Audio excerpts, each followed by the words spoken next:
So I've had a request to go through my daily stretching routine. So this is what I do on a daily basis. Even if I'm not training, I'm still going to go through these. Now it actually works really well today because I'm not feeling 100%. So even if I'm not feeling 100%, I'm still going to go through some of these movements just to make sure that I keep on top of them and make sure that they're available to use whenever I want to. So this could be the warm up before your training session, or it could just be your daily mobility work. Now I'm just going to show each of the exercises. I'm going to do about 30 seconds on each one. So just to show them, now you could just go repetitions of each one, contract, relax type work, or you could just do passive holds in the positions for a set amount of time. The tighter you are in a certain position, the longer I would do. And obviously some days you're going to be tighter than others. Now the way I gauge this is I have a minimum position or depth that I would like to hit on each movement, and some days I get that quicker than others. So the first one I'm going to hit is the thoracic. I'm going to open up the upper back area. Now I'm personally using a yoga block. You could do the same thing on the foam roller, especially if you're quite tight. Now for me, with this size yoga block, my goal was to get my head to comfortably touch and be able to breathe normally and have my head touching the floor. This normally takes about 30 to 60 seconds. So I'm just going to place that in the mid-thoracic area, just underneath my bra strap, and I'm going to relax as much as possible, taking the head towards the floor. I prefer to have my legs out if the dog's not there. Rosie, jump up. Obviously, we don't want to feel anything in the low back. Okay, so cold today. My head is just off the floor. So I'm going to relax in this position until the head just touches. Taking some big, deep breaths in and out.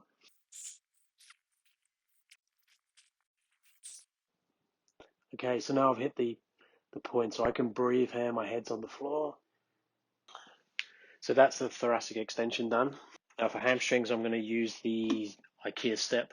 My goal on here is for a forward fold to get my fingertips to touch the floor. So I'm just trying to get over the hip.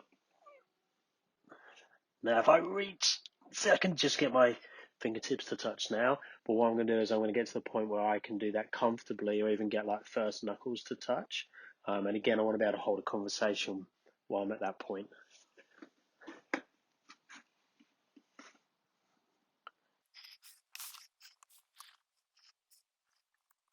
Okay, I've hit that quite quick today, so I can hold a conversation, have fingertips down.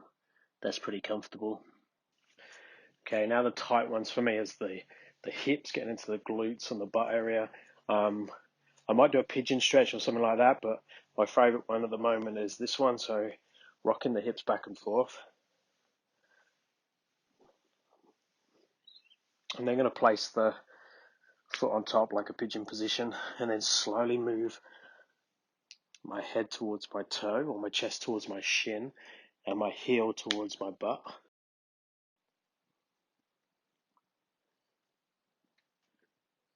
Okay, now the fun bit. I'm going to place the crease of the elbow into the arch of the foot. I'm going to flex this foot, and then I'm going to rock the leg like a baby. But I'm making sure that I feel this in the hip. Now my right side that's very tight, sometimes feel it in the knee, so I have to be a little bit careful, make sure I'm getting it in the hip. So I rock that foot.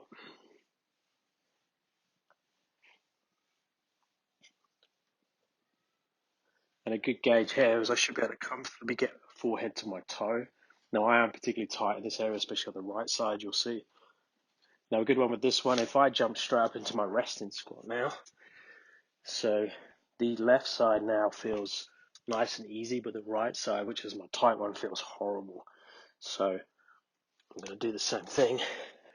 So, but now for the right side, so foot on top. So you can see this is my tight one. Can't get my head to my toe. Can't get my chest to my shin. So I can just get my head to my toe, but it's pretty tight still. So I would do a little bit more work, especially if I'm going to do a workout there.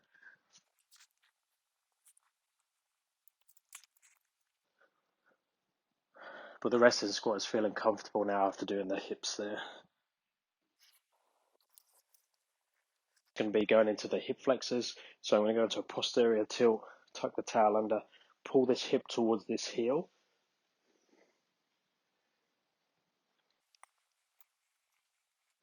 Then I'm going to bring the heel up, grab hold of the foot, and do the same. So pulling that hip flexor, that hip towards that heel, trying to go into a strong posterior tilt.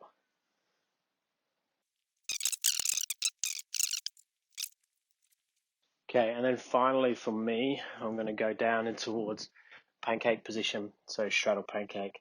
I'll go until I get my belly button to the floor. So normally cold position is around there, so chin.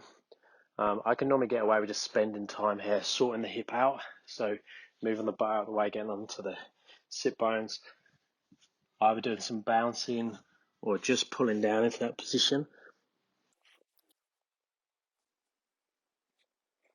So I'd recommend you go through each of those key movements and find out what your daily minimum is.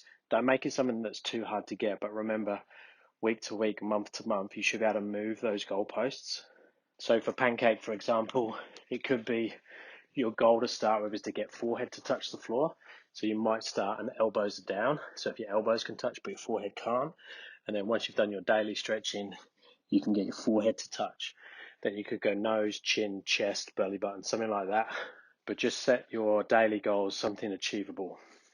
Remember, this is just your daily movement, your daily mobility work. It's not your hard flexibility sessions. In those ones, we want to be going pushing ourselves beyond and to new areas.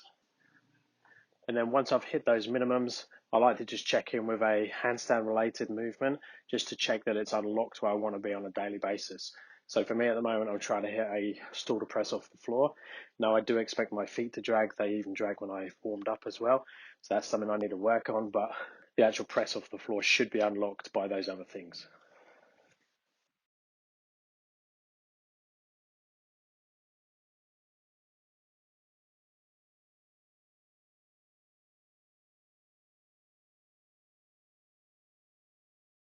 So let us know in the comments below what you normally do for your daily stretching. Let me know if you have any questions. Thumbs up and subscribe will be appreciated, and I'll speak to you next time. Thanks, guys.